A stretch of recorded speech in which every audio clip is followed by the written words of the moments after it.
For those addicted to fentanyl, the greatest fear is running out and having to go through a painful withdrawal. Sometimes the only way to break the cycle is getting locked up, cut off from the supply. But more and more, those same drugs that they were using on the outside are becoming available on the inside. The sound of a jail door is deafening. Solid walls, barred windows, and uniformed officers make it a modern-day fortress. Keeping people in, no problem. But keeping drugs out, well, that's a different story. As long as jail exists where no drugs are allowed, there's going to be people that are going to try to bring drugs, narcotics, tobacco into a correctional facility. Lieutenant Vance Stimler has been working in the jail for nearly 20 years and says it's a constant battle to try and keep drugs out. Jail by its nature has a lot of turnover. So there's new people coming in every day. So there's that potential every day of somebody that if they are motivated enough to smuggle drugs in, there's a chance we're going to find it, there's a chance they're going to make it in with the drugs. And when they do, it's most often smuggled into the jail inside of their body. He says that fentanyl has completely changed the game, with the number of overdoses surging in recent years. Especially challenging is the drug's potency.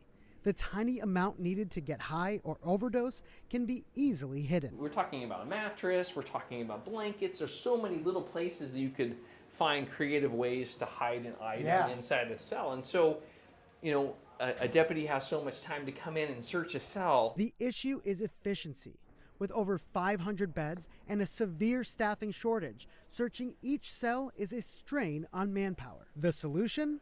A four-legged friend. The dog can cover much more area in a shorter amount of time. If you or I are looking for fentanyl, I have to open a book and look at every page. I have to open every article of clothing, every package of Top Ramen.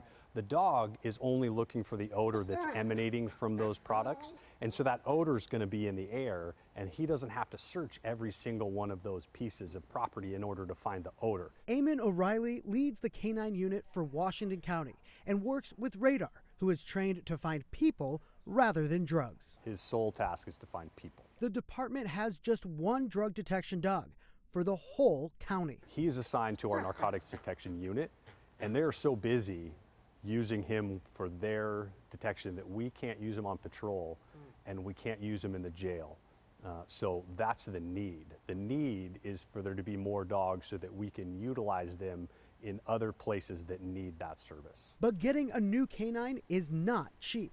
A trained dog costs up to $20,000. How can you safely train a dog to detect fentanyl? So what we do, hey, down. What we do in order to safely train the dogs to search for fentanyl is we don't let them come into contact with actual fentanyl. There is a hope that having a drug dog dedicated to the jail would set a new tone for those who find themselves addicted and locked behind bars. And so are they more likely to then participate in our detox protocol if they think that the K-9 can find their narcotics instead of smuggling narcotics in? That's one of the things we can hope for, is that they will participate in the detox protocol and hopefully get clean, and maybe that can be a game changer for that individual's life. It's a hope that depends on a specially trained nose, sniffing out contraband and keeping drugs out of jail.